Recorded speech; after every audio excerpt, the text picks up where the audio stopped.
Hey everybody, happy Monday.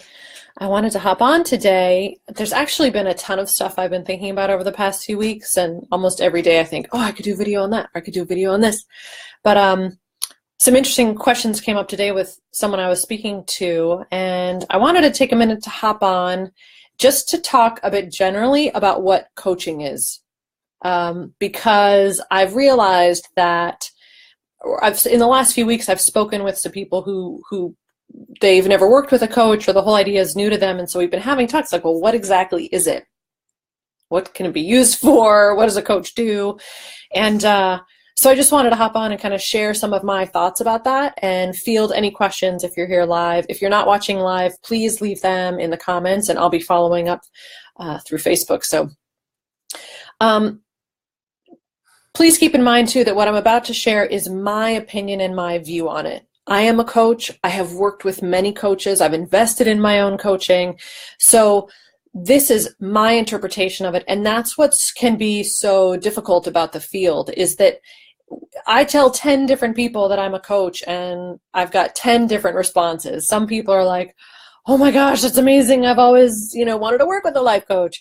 Some people think, oh, coaching, that's, a bunch of hoo-ha, like no interest.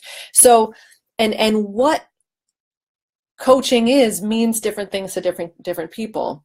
That's why it's such a dynamic industry to be a part of. If I told you I was a podiatrist, you would kind of know, like, oh, you help people with their feet and walking. But when it comes to coaching, there are just so many people out there doing so many things and talking about it in so many ways, but all under this umbrella label that it can get kind of confusing. So this is my take on it, and hope it helps a little bit. As I see it, coaching kind of came out of the sports world. It was this vehicle, this person who was there to really help a team go from good to great. And that's a spirit that I bring into my work with someone, is that my job and my role is to help you go from good to great. It starts with a foundation of health and wellness, and that things for the most part are going along fine. But where I see coaching playing a role is really in helping someone create something that they want to see in their lives. It's very forward thinking. It's very from this moment, what is it that you want to see or make happen in the time ahead of you? Now, that's not to say that there isn't some reflection, and there, in certain types of coaching, there isn't a very powerful examination of what happened before now and where all of our thinking and responses came from. But it's all with this energy of moving you towards something that you want. Having a coach, working with a coach, really means having someone on your team, and I use that phrase a lot just because I like it, but having someone on your team who's going to tell you the truth, who is not going to believe your stories, who's not going to give in to your fears. That can be very challenging, and that's why committing to working with a coach is should feel Tarek-sidifying. It should feel edgy. It should feel a bit uncomfortable and scary, because if you want someone who's just going to tell you, yeah, everything's good, whatever you're doing, whatever you're up to is great, that's a lot of times what our friends and family do, is they buy into our stories with us. They come into our lives and reassure us that what we're doing is good. And it is good. But a coach is the person who's really going to kind of push you a little bit and say, yes, that's fine, but if you want to see changes, if you want to experience something differently, you're going to have to switch that up a little bit. You're going to have to question your assumptions and question your beliefs and change your habits. And that's what makes it such dynamic work, if you're really willing to commit to it. I believe that a powerful coach is going to create space for you to have your own insights, that's an important thing to look for, is if you're thinking about working with someone, or you're following along, or thinking about investing in working with a coach, is looking for someone that's gonna, I put this post up like someone who holds up the tent poles and kind of raises the tent for you to have this space to explore what's within you. because you are the source of your greatest wisdom. You are the source of your best creativity. And having someone on your team that really encourages and supports that can be incredibly powerful. It should feel judgment-free. It should, you should feel deeply listened to. Deep listening is an amazing part of working with a good coach. Look for someone who's willing to hold silence. I'm a big believer that everything comes from nothing. That was really inspired by one of my teachers that I learned from. His name is Michael Neal, and he talks about this a lot, that everything comes from nothing. And so working with someone who is comfortable with nothingness, knowing that everything is going to come out of that quiet space is incredibly important, in my opinion. I also like to say that a good coach brings with them 3 tools. I like to say I bring 3 tools: a flashlight, right? Because it's really cool to shine a light on what all of our stories and beliefs and fears are and really examine them for what they are. A mirror, okay, to kind of show you your own strengths, to show you that you have everything that you need to make happen what you want to make happen. And pom-poms. Alison Crow reminded me once, I put a post up about this, and she was like, and don't forget the pom-poms, because at any time, a friend of mine always calls me like an enthusiasm fueler, because I just get so excited for people, and you want to have someone who's going to share that with you, that when you talk with them about what you're up to, that there's an energy and an enthusiasm about your ideas and the things that you have in mind. Hi, Laurel, I see you there. So coaching can kind of, and one of my coaches shared this idea with me, that coaching kind of can fall on a spectrum. And this was very helpful for me, because I was like, gosh, coaches are doing so many things. Some coaches are teaching, some are telling people what to do. Some aren't telling anybody anything. There's no direction. It's very open. And she said, well, on one end of the spectrum is facilitative, and on the other end of the spectrum is directive. Directive coaching is more, here are the steps that you want to follow to achieve a particular result.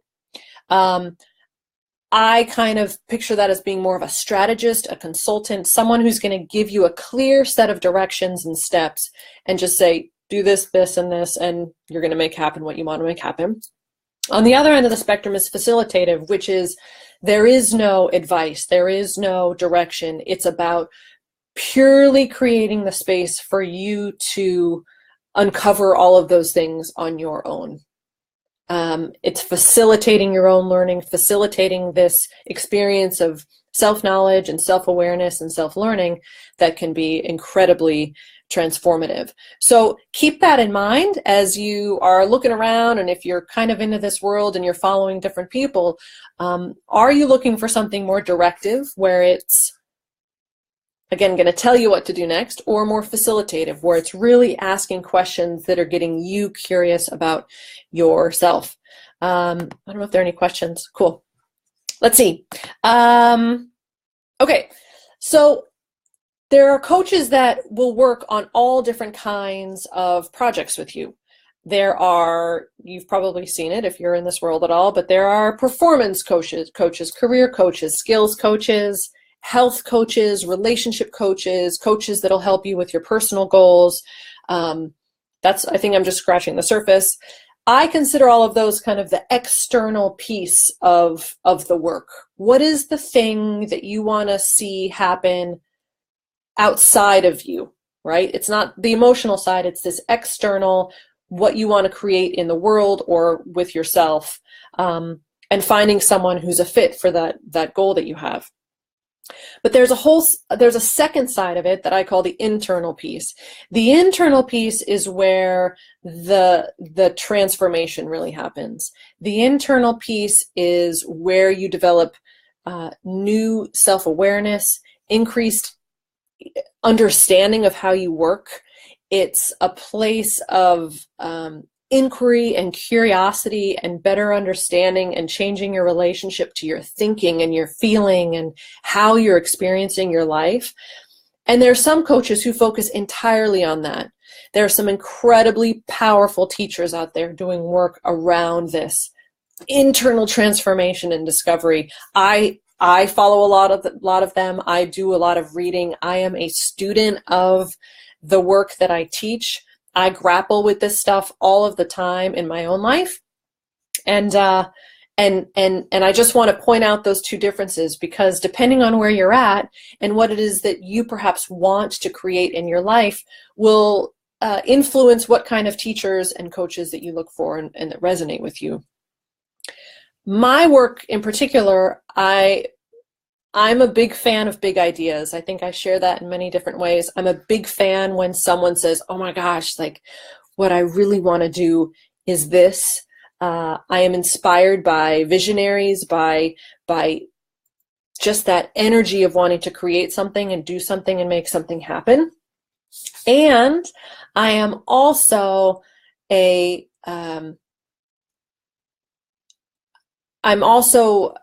incredibly passionate about the internal work, about that personal transformation. So the people who tend to be drawn to my work as a coach in this big sea of coaches are the ones who have both, who both have an idea that they want to make happen, but they're also very inspired by their own self-learning and by that desire to use the action around a big vision as a way of deepening self-transformation, and also using personal reflection and transformation as a way of deepening the action and influencing the action that we take on the things that we want to bring to life.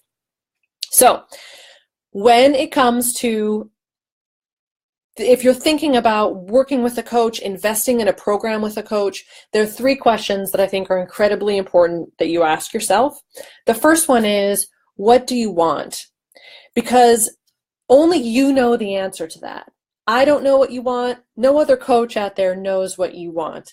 But you need to really ask yourself, well, what is it I want? What is it I want to see in my life? How do I want to experience my life differently? And don't forget that can take on many different shapes. Okay, maybe you don't want anything external to change, but you just want to be feeling differently. Maybe there is a project in your life that you'd like to focus some energy on, and it has this external form to it.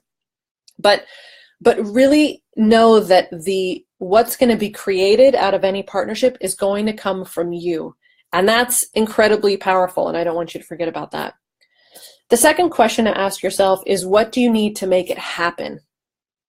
What needs to happen for you to do this thing that you want, for you to uncover the thing, to experience this change that you want to experience in your life? And the third big question to ask yourself is, will you do that thing? Will you do the stuff that's going to bring you to this next step or this endpoint that you're thinking about, this thing that you want? Because I've spoken to a number of people who can tell me what they want, and together we uncover what it is that it's going to kind of take to get them there, but they're not ready to do it. They can see it, it's like out there in front of them, but they're just not willing to commit to it. And that's where the discussion around commitment really comes into play. And that's a whole other video. But let yourself kind of sit with those 3 questions. And actually this offer that I mentioned it in my group the other day, I'm developing this offer called the Whiteboard Session, is really meant to focus on those first 2 pieces, that what is it that you want and what is it going to take to get there? Because sometimes when we're in our head, we don't have the clarity around it. And so that conversation is really meant to give you the space to get all of that down in front of you and create this really cool roadmap. Then the third question of, will you take the steps to make it happen, is a powerful one as well. But just keep that in mind, that the power of coaching is not going to come from your coach. It's going to come from what you do with that level of support on your side. The final little piece. The final piece is around pricing and what it costs to work with a coach, to invest in a coach, whether it's in a group program that you're thinking about, a product that they're putting on the table, or on the other end of the spectrum, like a one-on-one intensive partnership. The thing about coaching is that there is no pricing board. There is no standard price. Okay, there are coaches who for a one-on-one partnership, maybe it costs $5,000 for a year of support, up to coaches where it costs $250,000 for a year of support. And the $5,000 coach could very well be as skilled as the $250,000 coach. So to try and figure out how pricing or investment or value fits into it can be very complicated.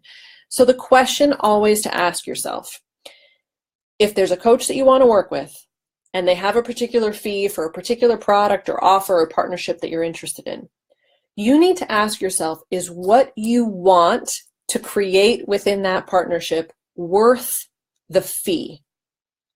Okay, if what you want worth that amount, right? If it's a $200 coaching offer, is what you want to create worth $200? If it's a $250,000 offer, is what you want to experience within that period of time worth that investment? That is a question that you can really know for yourself, because there's no clear answer on it. And keeping in mind all of that I've shared, that what's going to come out of a partnership is going to be what you decide to put into it, what you decide to make happen, what change you want to commit to, how invested you are in your own experience of that change and that transition. And yeah, that's what I have to share on that. I'm going to see if there are any questions. I don't see any. But if you've watched following up, please leave any questions that you have in the comments. I will follow up on all of those. And if you have any interest in chatting, I'm a big believer in connecting one-on-one. So if what I have shared is resonating with you, it's something that you want to explore any further, feel free to connect. I'm a big believer in connecting in person. I will put that link in the comments and invite you to follow it. And thanks so much for being here. I'll be back. Talk to you guys soon.